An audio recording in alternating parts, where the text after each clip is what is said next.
a strike at the heart of an economy. In Asaluyeh, Israel hits the largest petrochemical facility, crippling exports and escalating into full-spectrum warfare. Tehran fires back, claiming resilience.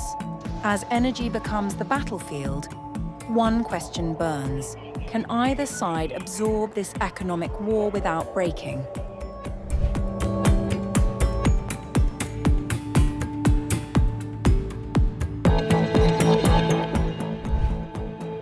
Israel says it has struck one of Iran's most critical economic assets, targeting what it described as the country's largest petrochemical facility in a major escalation of infrastructure-focused attacks. According to a statement by Israeli Defense Minister Israel Katz, the Israeli Air Force carried out a strike on facilities in Asaluyeh, a key target responsible for about 50% of the country's petrochemical production. The IDF has now struck with full force the largest petrochemical facility in Iran, located in Asaluyeh, a key target responsible for about 50% of the country's petrochemical production, following last week's attack on the second main facility.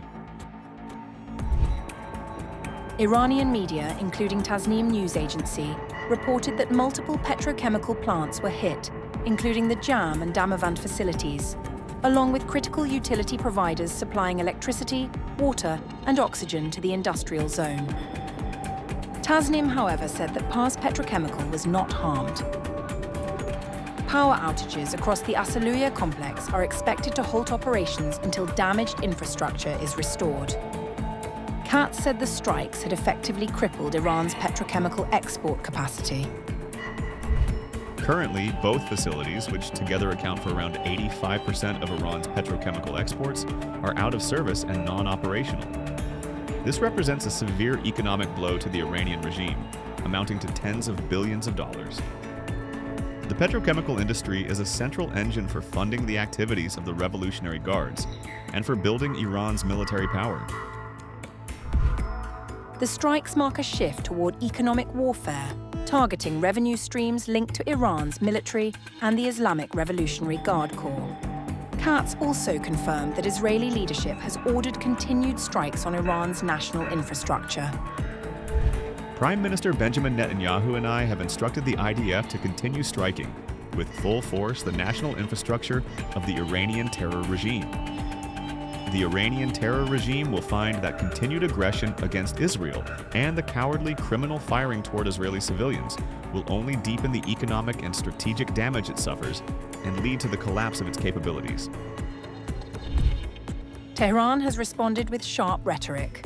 Iranian Foreign Minister Abbas Araghchi accused the United States and Israel of targeting scientific and civilian infrastructure. In an ex-post, Araghchi said, Israeli-U.S. aggressors have bombed the MIT of Iran. This follows attacks on other universities. 1,400 years ago, Prophet Muhammad said that even if knowledge was situated in the distant Pleiades, Iranians would be capable of attaining it. Aggressors will see our might. Meanwhile, Iran's Islamic Revolutionary Guard Corps said that a U.S. amphibious assault ship, identified as LHA-7, and carrying more than 5,000 sailors and Marines, was struck in a lightning-fast missile barrage, forcing it to retreat deep into the southern Indian Ocean. In its statement, the IRGC claimed strikes on Israeli-linked shipping, U.S. military infrastructure in Kuwait, and a drone production facility tied to the UAE and Israel. Iranian military officials say the campaign will continue until what they describe as a deterrent threshold is achieved. The enemy's objectives have clearly not been achieved after more than a month of unchecked aggression. The Islamic Republic of Iran's system stands with authority, has responded to threats, and in some cases has been able to reciprocally operationalize threats against the opposing side. The opposing side has in fact been defeated. With both sides now targeting critical infrastructure, energy, military, and industrial. The conflict is expanding beyond the battlefield into a broader economic and strategic confrontation.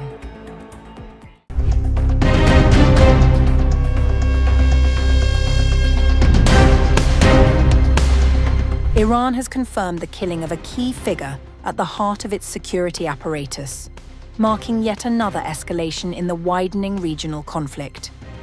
Majid Khademi, the intelligence chief of the Islamic Revolutionary Guard Corps, has been killed in what Tehran says were joint US-Israeli strikes. The announcement, made on April 6th, comes amid an intensifying cycle of retaliation across the Middle East. Khademi had only assumed the role in June 2025, replacing General Mohammad Kazemi, who himself was killed in earlier Israeli strikes. His appointment came during a period of sustained targeting of Iran's top military and intelligence leadership. According to Israeli officials, Khademi was among the most senior remaining figures within the IRGC.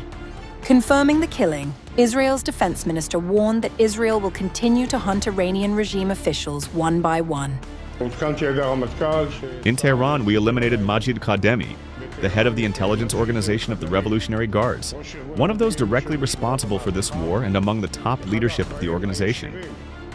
The Revolutionary Guards are targeting civilians. We are targeting those who lead terror.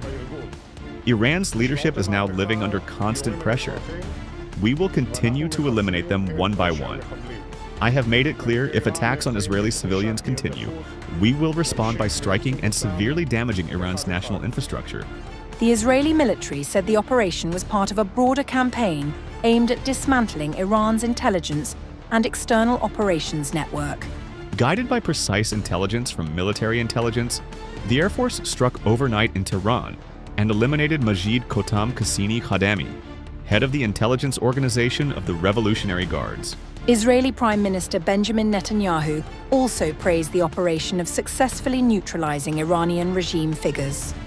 Tonight, we eliminated Majid Khademi, head of the intelligence division in the Revolutionary Guards, one of the Iranian regime's senior officials, who had only recently assumed his role after his predecessor was eliminated. He further said that another IRGC official was successfully killed by Israeli forces. In addition, we eliminated Asghar Bakri, commander of Unit 840 in the Quds Force, who is responsible for attacks against Jews and Israelis around the world. A largely shadowy figure, Khademi reportedly held a PhD in national security and a PhD in strategic defense sciences. The IRGC described him as one of its most experienced and influential figures in Iran's security establishment, having played a key role in shaping the country's intelligence and security operations over nearly 5 decades of service. From 2018 to 2022, Khademi served as the head of the Information Protection Organization of the Iranian Ministry of Defense and Armed Forces Support, replacing Asghar Mirjafari. From July 2022 onwards, Khademi worked as the head of the Intelligence Protection Organization at the Iranian Defense Ministry.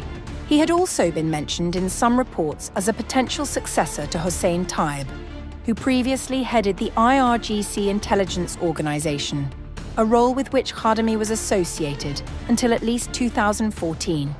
Khademi's killing is being seen as part of a sustained decapitation strategy targeting Iran's military leadership.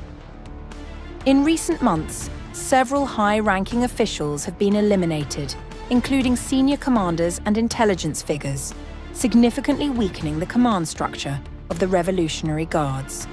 Khademi's death is unlikely to be the final chapter. Instead, it signals a deepening confrontation, where targeted killings and counterstrikes are rapidly becoming the defining feature of this conflict.